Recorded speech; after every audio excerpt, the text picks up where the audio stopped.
आज हम स्टडी करते हैं कोलराउस लॉ।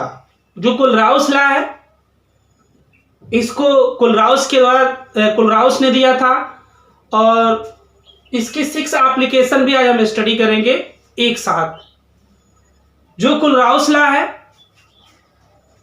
इसको कोलराउस ने क्या किया था कि एट स्पेसिफिक टेम्परेचर और इनफाइनाइट डाइल्यूशन पर पेयर साल्ट सॉल्यूशन के जो आयन होते हैं उनके इक्विवेलेंट कंडक्टेंस के बीच डिफरेंट फाइंड किया था और उस डिफरेंट को फाइंड करने के बाद एक रूल आया, उसी रूल को कोलराउस रूल या कोलराउस लॉ कहा गया। इस कोलराउस लॉ के अकॉर्डिंग है क्या, eight infinite dilution each ion makes a definite contribution towards total equivalent conductance of electrolyte which is equal to the sum of the ionic equivalent conductance of the two ion। यानी किसी हम infinite dilution करते हैं, अगर infinite dilution करते हैं किसी particular temperature पर, तो किसी इलेक्ट्रोलाइट के जो आयन होते हैं उनके आयनिक इक्विवेलेंट का जो एडिशन होता है वो total equivalent conductance of electrolyte होता है। जैसे अगर हम लेते हैं, जैसे एक फार्मूला इससे आता है इनफाइनाइट डाइल्यूशन पर, जैसे इसको राइट करते हैं lambda infinite equal to lambda A plus lambda C. ये है ना, कोई हम साल्ट लिए और इनका क्या है, ये क्या है, और total equivalent conductance of electrolyte eight infinite dilution, ये क्या है, इक्विवेलेंट कंडक्टेंस ऑफ एनायन, ये क्या है, इक्विवेलेंट कंडक्टेंस ऑफ केटायन, है ना। अगर इसको हम ये लेते हैं ये इनफाइनाइट डाइल्यूशन पर इक्विवेलेंट कंडक्टेंस ऑफ इलेक्ट्रोलाइट, इसको क्या बोलेंगे, equivalent conductance of electrolyte, equivalent conductance of electrolyte eight infinite dilution, infinite dilution. उसके बाद यहाँ लेमडा ए है, ये लेमडा जो ए है इसको कहते हैं equivalent conductance of anion, equivalent conductance of anion. ये लेमडा सी है, equivalent conductance of cation, cation का इक्विवेलेंट कंडक्टेंस है। यानी इनफाइनाइट डाइल्यूशन पर स्पेसिफिक टेम्परेचर पर टोटल जो इक्विवेलेंट कंडक्टेंस होता है वो उनके आयनों के यानी केटायन और एनायन के इक्विवेलेंट कंडक्टेंस के एडिशन के क्या होता है, बराबर ये आता है। अब हम आते हैं इसके 6 एप्लीकेशन क्या है इसको देखते हैं। इसमें पहला एप्लीकेशन हम पढ़ते हैं determination of equivalent conductance of a weak electrolyte eight infinite dilution. Infinite dilution पर किसी वीक इलेक्ट्रोलाइट के इक्विवेलेंट कंडक्टेंस का हम स्टडी करते हैं। जैसे अगर हम लेते हैं, जैसे सपोज करते हैं इनफाइनाइट डाइल्यूशन पर हम HCl लेते हैं, है ना। ये HCl का क्या है, इक्विवेलेंट कंडक्टेंस है। ये ब्रेक होता है तो क्या बनाएगा, केटायन और एनायन बनाएगा, यानी equivalent conductance of H plus and equivalent conductance of Cl negative equal to, इसको क्या मान लें कि X है। दूसरा हम लेते हैं CH3 COONA यानी सोडियम एसीटेट है। ये जब ब्रेक होगा तो क्या बनाएगा, CH3 COO negative plus lambda Na plus, इसको हम क्या मान लें, Y मान लेते हैं। और नेक्स्ट लेते हैं NaCl, ये क्या होगा, लेमडा Na प्लस और प्लस लेमडा Cl नेगेटिव, इसको हम क्या मानते हैं, Z मानते हैं, है ना। और हम क्या करते हैं कि इक्वेशन 1, इसको 1 मानते हैं, इसको 2 मान रहे हैं, इसको क्या मान रहे हैं आप, 3 मान रहे हैं। इक्वेशन 1 और 2 को ऐड करने के बाद उसमें से हम 3 क्या कर देते हैं, सब्ट्रैक्ट कर देते हैं। यानी now adding equation first and second, now adding equation first and second, then subtracting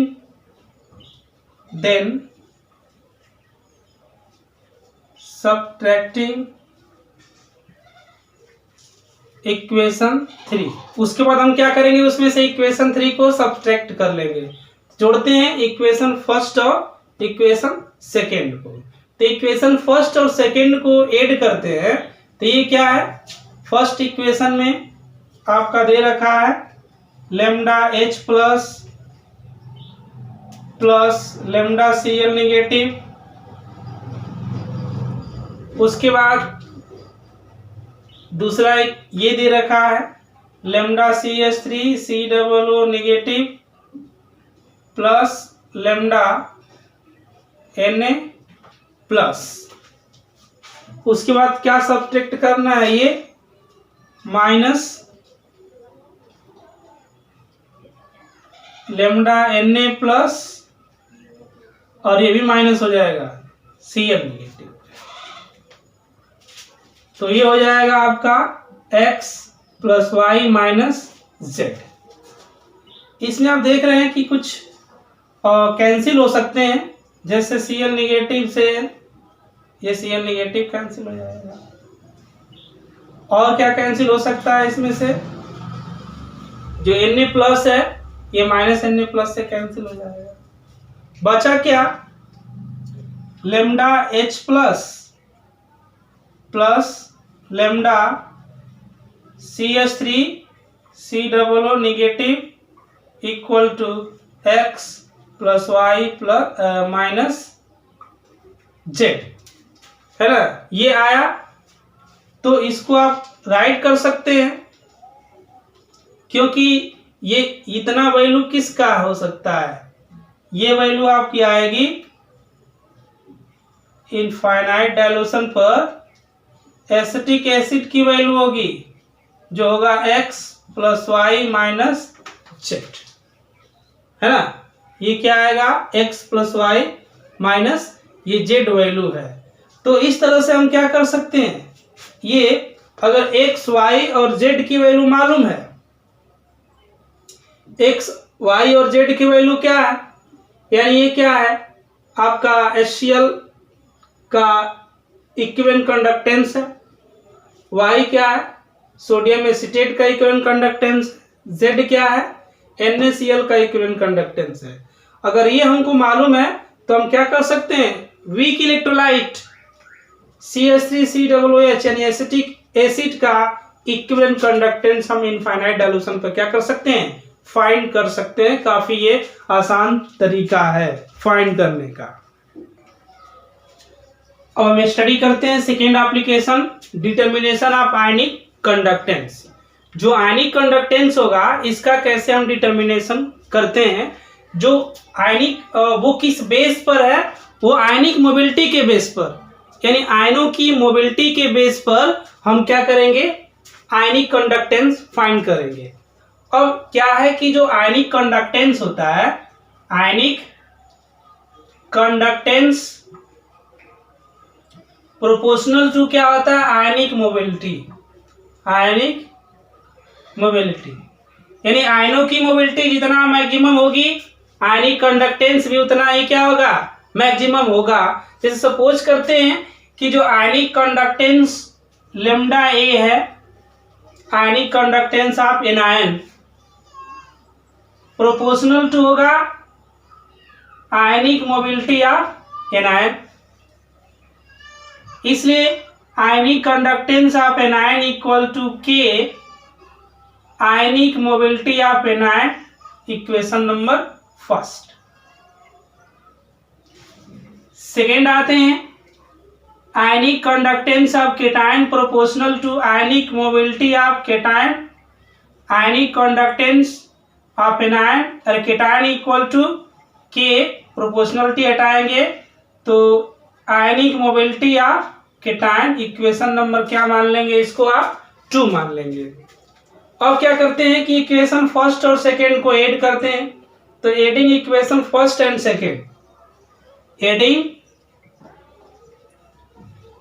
equation first and second, first और सेकेंड को हम क्या करते हैं ऐड करते हैं। तो फर्स्ट ये है लेमडा ए यानी equivalent conductance of ionic conductance of anion plus ionic conductance of cation, तो इनकी आयनिक मोबिलिटी भी ऐड हो जाएगी यानी K U A plus K U सी।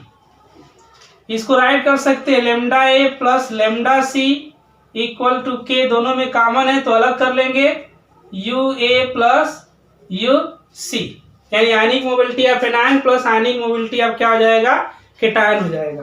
क्योंकि हम जानते हैं यहाँ पर एक चीज कि जो लेमडा ए प्लस लेमडा सी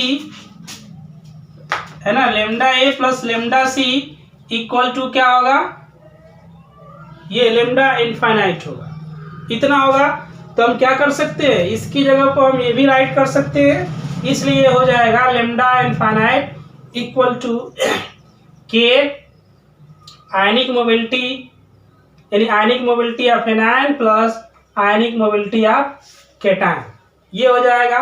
इसको आप क्या कर सकते हैं, इक्वेशन नंबर 3 कर सकते हैं, है ना, इक्वेशन क्या हो जाएगा 3 हो जाएगा।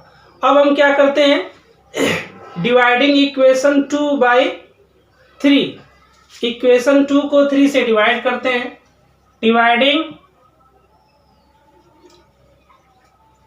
इक्वेशन 2 बाई इक्वेशन 3, इक्वेशन 3 से हम इक्वेशन 2 को डिवाइड कर देते हैं।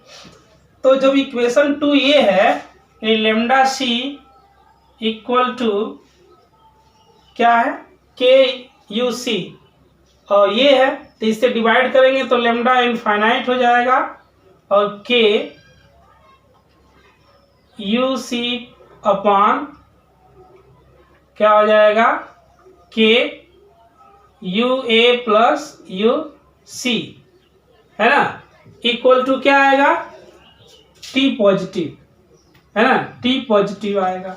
ये टी पॉजिटिव किसको इंडिकेट कर रहा है, केटायन को रिप्रेजेंट कर रहा है, तो इसलिए और आयनिक कंडक्टेंस ऑफ केटायन अपॉन और जो इलेक्ट्रोलाइट का कंडक्टेंस आएगा इनफाइनाइट डाइल्यूशन पर, ये लेमडा इनफाइनाइट होगा इक्वल टू टी पॉजिटिव। तो हम क्या कर सकते हैं कि जो आयनिक मोबिलिटी का जो रेशियो आ रहा है टी पॉजिटिव आ रहा है ना, तो टी पॉजिटिव आने पर हम निकाल सकते हैं, फाइंड कर सकते हैं आयनिक कंडक्टेंस, यानी lambda C equal to T positive into क्या हो जाएगा लेमडा इनफाइनाइट, ये निकाल सकते हैं, फाइंड कर सकते हैं, है ना। और सेम वैल्यू किस में आएगी, जब हम इक्वेशन 1 को इक्वेशन 3 से डिवाइड करते हैं, है ना, डिवाइडिंग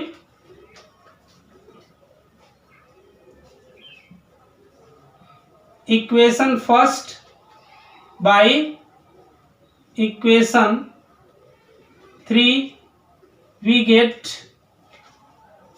क्या lambda A equal to T negative into क्या हो जाएगा लेमडा इनफाइनाइट, ये आएगा।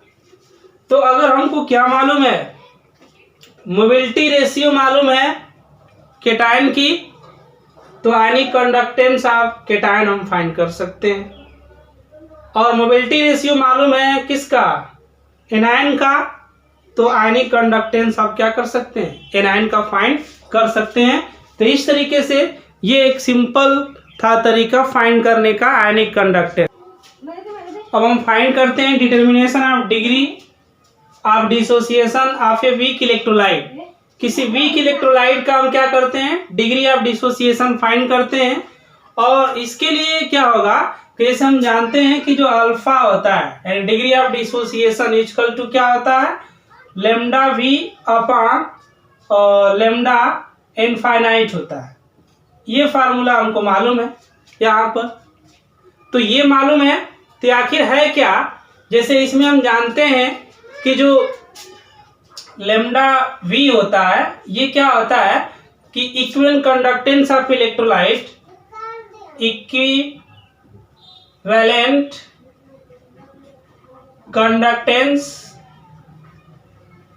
Of electrolyte at dilution V, और एक है लेमडा इनफाइनाइट। तो ये क्या होगा, equivalent conductance of electrolyte eight infinite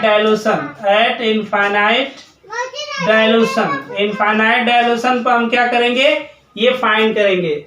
और ये अल्फा क्या है, डिग्री ऑफ डिसोसिएशन है। अल्फा क्या है, डिग्री ऑफ डिसोसिएशन है। जैसे हम कोई वीक इलेक्ट्रोलाइट लेते हैं एक, जैसे सपोज करते हैं कि हम ले लिए और ये CH3COOH ये ले लिए, ये डिसोसिएट होता है तो फॉर्म करता है CH3C नेगेटिव और प्लस H प्लस का फॉर्मेशन करेगा, ये बनाएगा। तो हम सपोज करते हैं कि ये C मोलर लिया गया है और जब इसका डिसोसिएशन होता है तो 1 माइनस अल्फा, जो आप पढ़े होंगे एक केमिकल जो इक्विलिब्रियम है उसमें मैं पढ़ाया था इस रूल को किस तरह से फाइंड करते हैं। ये क्या हो जाएगा C अल्फा, ये भी क्या हो जाएगा C अल्फा। तो इसके लिए हम क्या करेंगे, इक्विलिब्रियम कांस्टेंट फाइंड करेंगे। इक्विलिब्रियम कांस्टेंट फॉर एसिड यानी Ka इक्वल टू कितना हो जाएगा, यानी concentration of CH3COO negative into concentration of H plus upon concentration of CH3COOH, ये आएगा।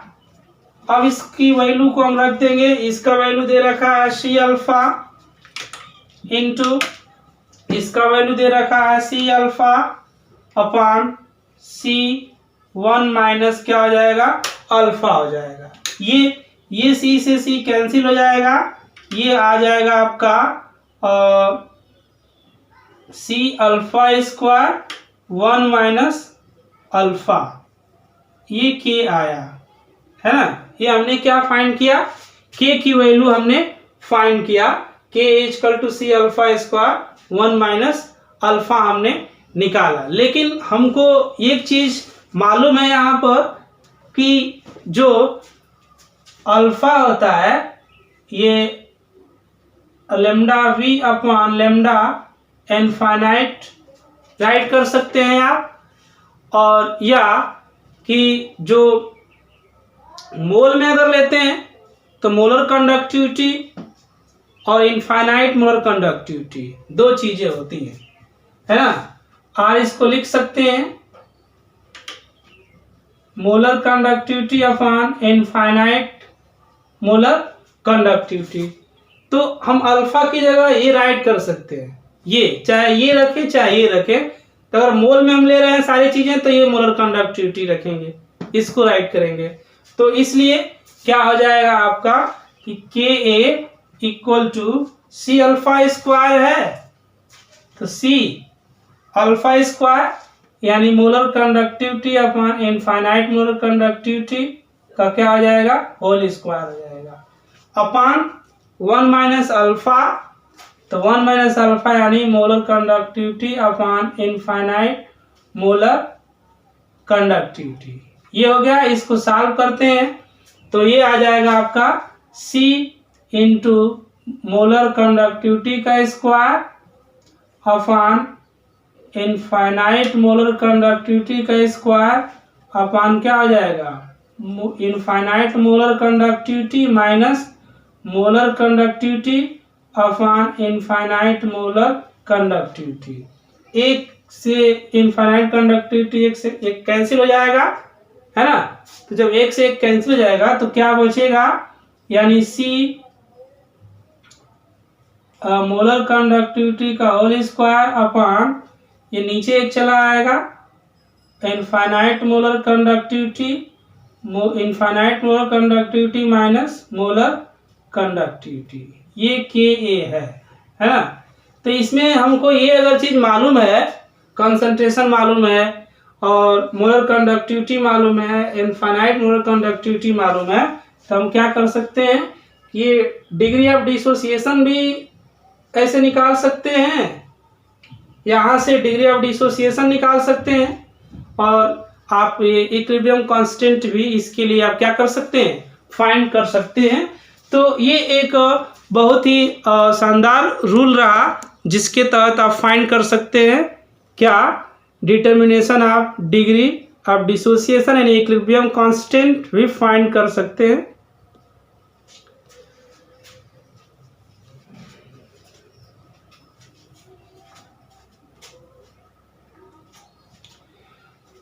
अब हम क्या करते हैं कि आयनिक प्रोडक्ट ऑफ वाटर को कैलकुलेट करते हैं।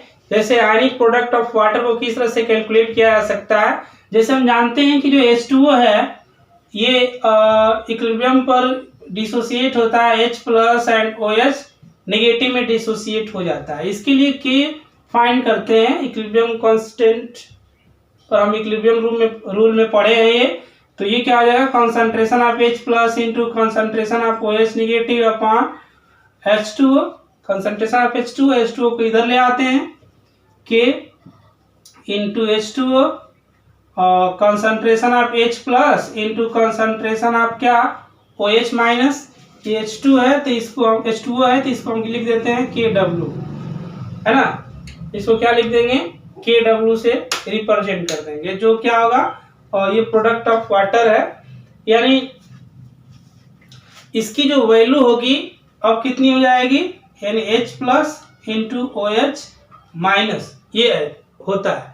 लेकिन KW constant at constant temperature होता है, KW constant at constant temperature, यानी कांस्टेंट टेम्परेचर पर KW की वैल्यू क्या होती है, कांस्टेंट होती है, और एट 25 डिग्री सेल्सियस पर जो KW की वैल्यू आती है ये कितना होती है, 1.02 इंटू 10 पावर माइनस 14 होती है ना, 1.02 इंटू 10 पावर माइनस 14 होती है।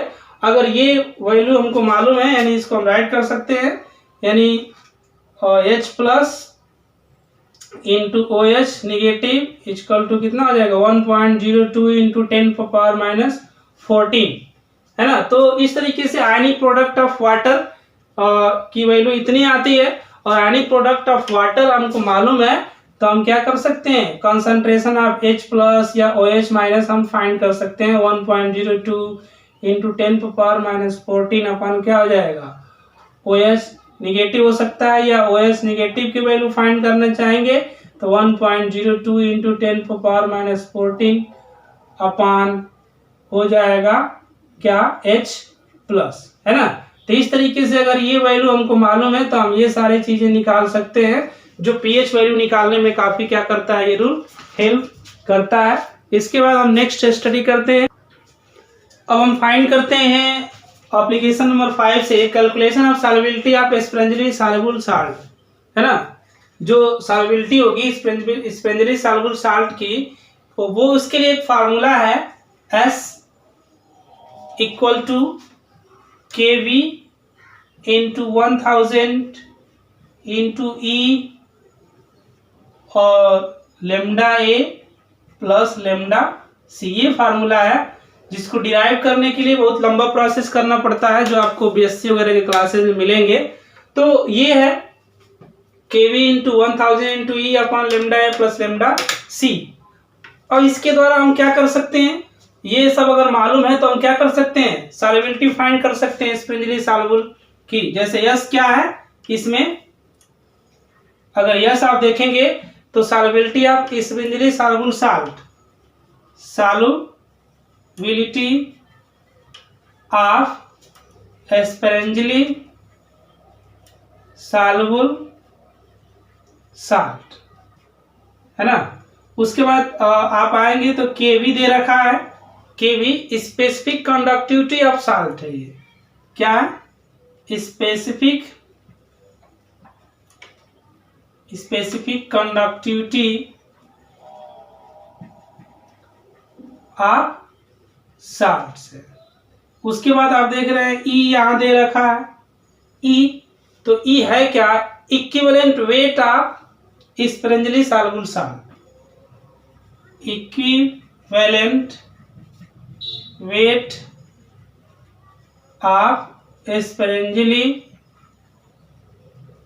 Soluble salt. उसके बाद आएंगे लेमडा ए, ये क्या है, आयनिक कंडक्टिविटी ऑफ एनायन, आयनिक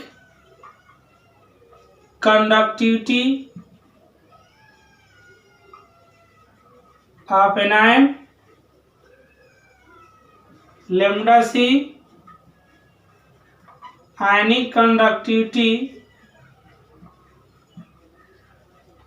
आप क्या आ जाएगा, केटायन होगा, है ना। तो इस तरीके से और केटायन ऑफ साल्ट, है ना, जो साल्ट का है उसके द्वारा अगर ये सब हमको मालूम है तो हम क्या कर सकते हैं, और ये सॉल्युबिलिटी फाइंड कर सकते हैं। अगर इस solubility of sparingly soluble salt का भी मालूम है तो हम क्या कर सकते हैं, ई फाइंड कर सकते हैं, स्पेसिफिक ऑफ कंडक्टेंस भी फाइंड कर सकते हैं।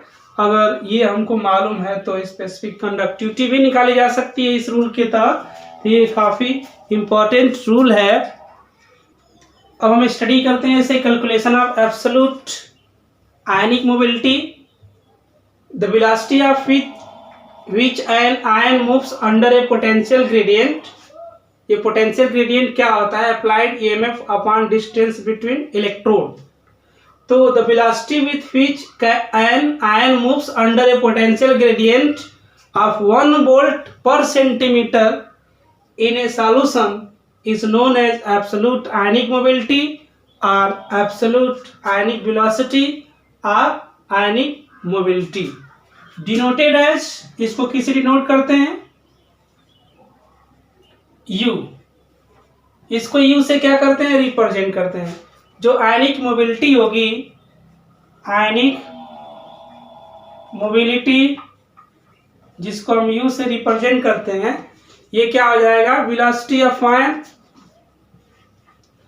Velocity of ion upon field strength, upon field strength अगर हमको मालूम है तो हम क्या कर सकते हैं, मोबिलिटी ऑफ आयन निकाल सकते हैं। और इसकी जो एसआई यूनिट होती है, एसआई यूनिट आयनिक मोबिलिटी की, वो मीटर स्क्वायर सीमेन और पर वॉल्यूम होगा, है ना। और वही अगर सीजीएस में लेंगे, सीजीएस में जो सीजीएस यूनिट हो जाएगी इसकी, वो आपकी आएगी, वही मीटर है तो सेंटीमीटर स्क्वायर हो जाएगा, centimetre square S -1 V minus, ये आ जाएगा। अगर हमको यू निकालना है तो अगर लेमडा मालूम है, लेमडा जानते हैं, कंडक्टेंस ऑफ एन आयन होगा, क्योंकि आयन की मोबिलिटी निकालेंगे तो आयन की मोबिलिटी निकालने के लिए अगर आयन का कंडक्टेंस दिया है तो उसे हम 96,500 से क्या करेंगे, डिवाइड कर देंगे तो निकल आएगा आयनिक मोबिलिटी। तो ऐसे भी आप क्या कर सकते हैं, निकाल सकते हैं आयनिक मोबिलिटी। तो इस तरीके से हम लोगों ने स्टडी किया कोलराउस लॉ और उसके 6 एप्लीकेशन काफी इंपॉर्टेंट थे। धन्यवाद।